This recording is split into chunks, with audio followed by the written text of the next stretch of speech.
क्या आपको पता है कि हमारे हिमाचल में एक ऐसा चूहा पाया जाता है जो मिट्टी खोदकर जमीन में से सोना निकाल देता है। इसी कारण से इस चूहे को लोग सोना खोदने वाला चूहा कहते हैं और ये चूहा हमारे हिमाचल के सिर्फ इस एक जिले में ही मिलता है।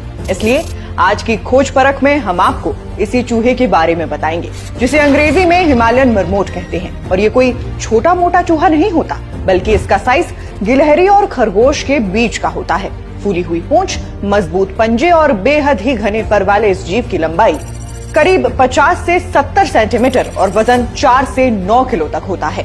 एक्सपर्ट्स बताते हैं कि ये हिमालयन मरमोट अपने बिल खोदते समय खूब सारी मिट्टी को बाहर निकालते हैं और इन बिलों से निकली हुई इस मिट्टी में अक्सर सोने के छोटे छोटे पार्टिकल्स मिलते हैं, जिस कारण से लोग इस बात की ताक में रहते हैं कि ये कहाँ मिट्टी खोद रहा है और उस मिट्टी को लेने की होड़ लगी रहती है। वहीं कुछ साइंटिफिक रिसर्च में पाया गया है कि तिब्बती पठार और हिमालय के ऊंचे इलाकों की मिट्टी में वास्तव में सोने की धूल पाई जाती है और मरमोट जब अपने बिल बनाते हैं तो वो ये मिट्टी बाहर फेंकते हैं। ऐसे में स्थानीय खानाबदोश लोग उस मिट्टी को छानते थे। वहीं मरमोट जो बिल बनाते हैं वो बहुत गहरे और जटिल होते हैं, करीब 1 से 1.5 मीटर नीचे, तथा कुल सुरंगों की लंबाई 6 से 9 मीटर या उससे अधिक। हर बिल में एक मेन रूम होता है, गार्ड रूम होता है और खतरे से बचने के लिए बाहर निकलने के लिए कई सारे रास्ते भी होते हैं।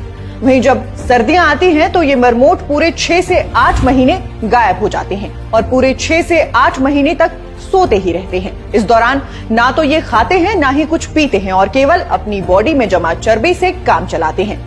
बाकी लद्दाख और तिब्बत में इन्हें शुभ जानवर माना जाता है और कई बौद्ध कथाओं में मरमोट को मेहनती और सौभाग्य लाने वाला प्राणी भी बताया गया है।